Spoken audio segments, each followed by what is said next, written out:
Charlie Kirk was assassinated for telling the truth, and it shook the whole world. Let's talk about it. Into the problem of evil. Let us begin with a question. Welcome to the Curiously Catholic podcast. I'm Dominic Malgeri, and today I am interviewing nobody. It's just me. I'm talking to myself. Well, I'm talking to you, but it's just me here.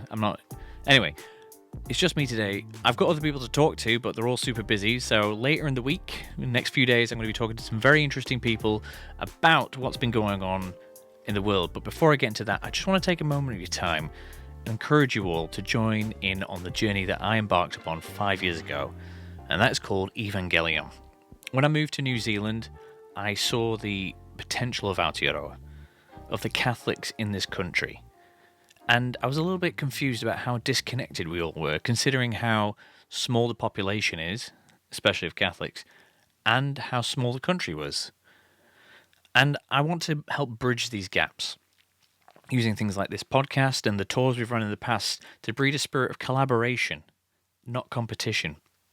I want to create content that helps these amazing conferences that we see all around the country last longer than a weekend and reach further than just one diocese.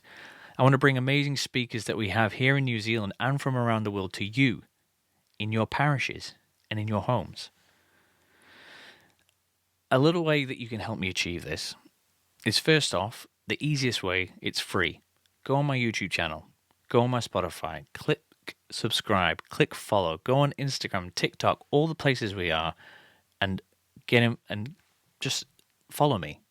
And then any content we put on, engage with it as best you can. Like, share, subscribe, comment, and let me know what you're thinking, because that'll help boost what I'm trying to do here. And of course, there is also the fact that if you think that what I'm doing is good, or at least the idea of what I'm doing is good, please do consider donating to the organization of Evangelion. The link's in the description below. And one day maybe I'll be able to do this full time. And also, hopefully I'll be able to subsidize international speakers so that all those who have ears to hear the gospel will be able to. So thank you for that. And now on with the episode. So, like I said, I'm going to be talking to some very interesting people coming up in the next few days and weeks about things on the theme of what's been going on. So, first off, we've got our very own Brendan Malone. We're going to be talking about the reactions to the assassination and how we should be reacting as Catholics, especially here in New Zealand, and how people have been reacting around the world. It's quite impressive what we've seen, but there's also other topics that I want to explore that I think are quite fundamental for us as humans and as Catholics as well.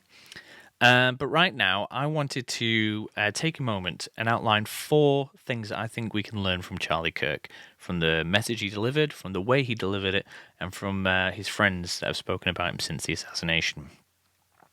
So starting off, I don't think there's any particular order to these, by the way, but starting off with Candace Owens. She did this beautiful reflection of the friendship that Charlie and her shared, because he started the organization TP USA, and she was there at the beginning, and they helped each other form the people that they've become today. And she's quite a formidable opponent. I don't know if you're aware of her work, but she's pretty hard case, and I wouldn't want to be on the wrong side of Candace Owens, that's for sure.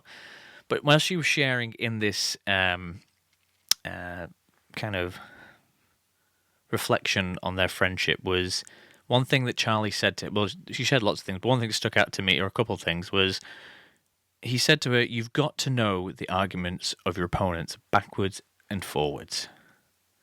And I thought that was so cool.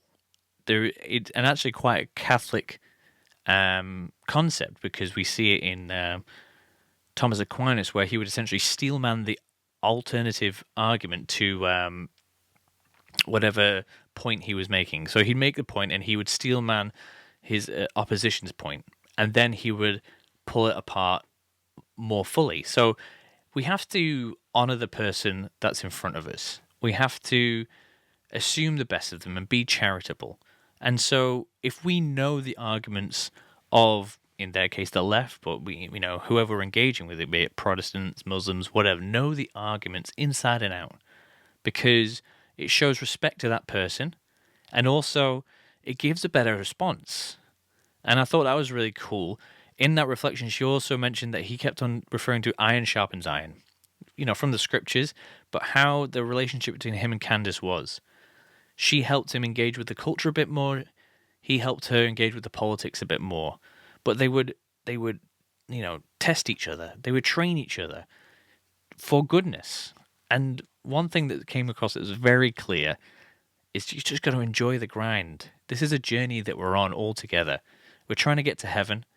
And, he was doing this political stuff. And yeah, I think that's for a conversation with Brendan Malone about the politics of it all. But just applying to our own life, to evangelism, to loving our families and friends and colleagues, I think we can learn from this is get to know the person you're talking about, or two. Get to know what they think. Get to know how they think, so that you can better engage with the person in front of you. So that's point number one. Point number two, I've titled Avoid Vice and Pursue Virtue.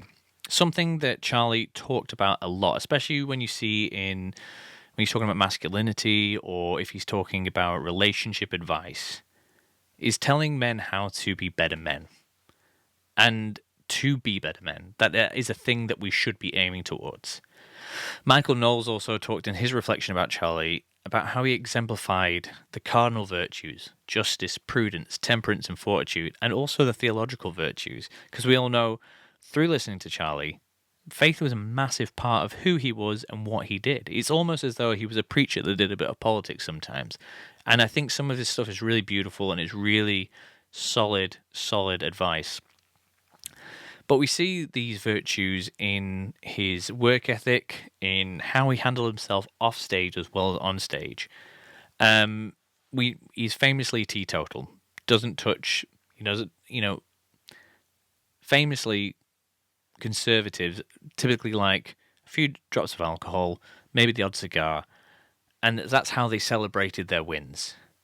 And Charlie would say, look, these people go out and drink and they celebrate and they do it over the top. If we don't do that, we can stay a step ahead, because they may have the bigger platform or they may have the higher qualification on paper, but you can always outwork your opponents. And there's that entrepreneurial spirit in him, which I'll get into a bit later. But seeing vice for what it is, there's nothing wrong with having the odd drink here and there, maybe even a cigar, sure. However, if it gets in the way of, from a Catholic perspective, portraying the gospel through your life or engaging with the person in front of you, if it gets in the way of that by discrediting who you are through bad behavior, if after you've had a few, it's not a good thing. And we can see in the life of Charlie, a man that at least takes virtue seriously, talks about it often, and lives it really well. So the third point comes from an article from the website First Things by Bishop Barron. And it's about the power of dialogue, something that we can keep in our own lives. And I think, especially nowadays, it's tempting to, we hear all this, words of violence and alternative opinions are more encouraged as something that you need to shut down rather than something that you need to engage with. But whether he's doing it subconsciously or not, or consciously, Charlie was actually engaging in something that goes back in Western culture to Socrates, in this way that he would dialogue with people. Bishop Barron, in his first paragraph, describes it perfectly, beautifully, when he asks the question, why has the murder of Charlie Kirk resonated so powerfully throughout the culture? And he suggests a lot of things, that maybe it's this, maybe this, but the thing that he's convinced is the fact that he died with a microphone in his hand. Not with a gun, or a knife, or a grenade, but a microphone. And I think that that's a really powerful imagery. I mean, it's true as well, which is kind of awesome and incredibly sad. Of getting to this perspective that we have in the culture today, that, we are fighting one another. I mean, there is, a certain element of like having an opponent, going against each other, coming up against a good argument, and there is a bit of toing and froing, but there is no physical fight. It's a competition of ideas, and maybe it gets heated, but it's done through a microphone. It's not done through injuring people. And like I said, this goes back to all the way back to Socrates, Thomas Aquinas, all these big philosophical and theological powerhouses. This is how they shared ideas. They didn't bash people down like we see in, people like Hitler or Mao or all these dictators or controlling people.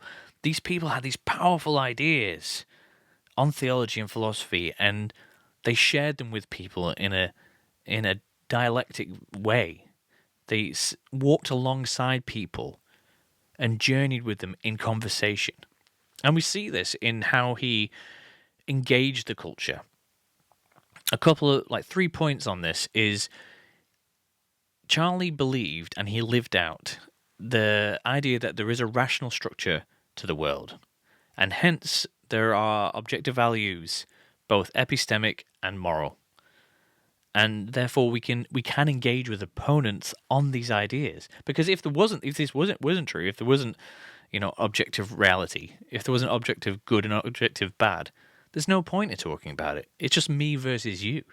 And so, if I think you're wrong, I can't contend with you because from your perspective, you're right. But if there is an objective good, and I could be wrong in it, and you could be right, or vice versa, then we can contend with one another. We can talk things through. And you see this time and time again when he's engaging with someone on, abortion rights. There was this one conversation where they were talking about a case where a 5-year-old got raped and had and was pregnant. And getting too caught up in the emotions of it, this student that was talking to him, Charlie just gently and consistently and, within reason, quite firmly, just kept her on the point. This is what we need to talk about. This is the question you're asking. No, this is the question you're asking. And he may not have convinced that lady, but he did exemplify this idea that let's get to the source of what you're talking about and let's talk about it. And in doing that comes the second point. He acknowledges the dignity of the human person. This, in that case we were talking about, this girl comes up to him and talks to him, and he engages with her. He doesn't say, "Ha, what an idiot, so stupid, you're so wrong, you have no idea what you're talking about." He engages with her. He knows her arguments as well, if not better than she does. And then he engages with her on those points because she's worthy of it. She's worthy of listening to because she has dignity and she deserves to know the truth and she deserves to be heard. And he does that very well. And the third point, which kind of these other 2 points are soaked up into and is carried through every element of Charlie's life, is the knowledge that God is for real. This is a cornerstone of his life and of these 2 other elements of the human dignity and the objective morality. We revere the individual human being because we are convinced consciously or unconsciously that he or she is a beloved child of God, that Jesus is the Logos of God. And we can talk, almost everything I've said in this other point by Bishop Barron can be wiped out by that point. If we genuinely believe the truth of the fact that Jesus is the Logos, Jesus is the God-man. He came to earth and he walked amongst us and he lived a life that showed us how to live. Knowing that shows us that humans have dignity because God became human. Shows us that there is a right or wrong because he acted in a particular way. He acted in a right way amongst us. And he showed us what was wrong. So having that faith element is something that we all have, but I think it's difficult to remember to keep it in our heart, in the forefront of our brain, that how real Christ is, and the kind of what that means for us in our daily life, what that means for our prayer life, what that means when we go to work and talk to our families. It impacts everything. And I think that's significant, and it's something we see in Charlie. And for my final point, and this is something that's been quite convicting for me, we need to stop being scared of speaking out about our beliefs. We've been told for, I can't remember how long, no, don't talk about politics or religion in polite company. That's not dinner table talk. And even in myself, doing podcasting and posting on social media, there is a shyness of, oh, can I say that? And I suppose, with the caveat that it's charitable, if it's true, then I have to. We all have to. And one of the strengthening points that we see from Charlie is this: not only that does he do this, but all the rest of it comes to this point. He knows it. We have to not only just say what we believe, but we have to know what we believe, so that when we are saying it, we can defend it. Always be prepared to give testimony of what you believe. I haven't quoted that right, but I'm a Catholic, forgive me. We're not qualified in the sense that we're not Thomas Aquinas, we're not a PhD, we're not a theologian or a philosopher, but we are children of God. And we do know the truth, because it can be known. And it's kind of our duty to share it with humans, because they are known by God. And I think we see this in the life of Charlie Kirk. We see this in the work of Charlie Kirk. And I'm not trying to beatify him or anything, but he did do a lot of good. And him dying has had an impact on the world for the worse. So we can either ignore it, or we can let it affect us. Take something of Charlie with us into the future. Even though I never met the guy, he's from a different country. But learn from him, just as we learn from the saints, just as we learn from each other. Let's not let his life be for naught, but let it be for good. So that's my 4 learnings from Charlie Kirk. I hope you found them useful, and I hope that we are able to go forth and bring the gospel to all nations, as we're called to in the Gospels. And please do get involved with what we're doing, and stay tuned to other episodes coming up soon. Stay Catholic, stay curious, stay Catholic. God bless.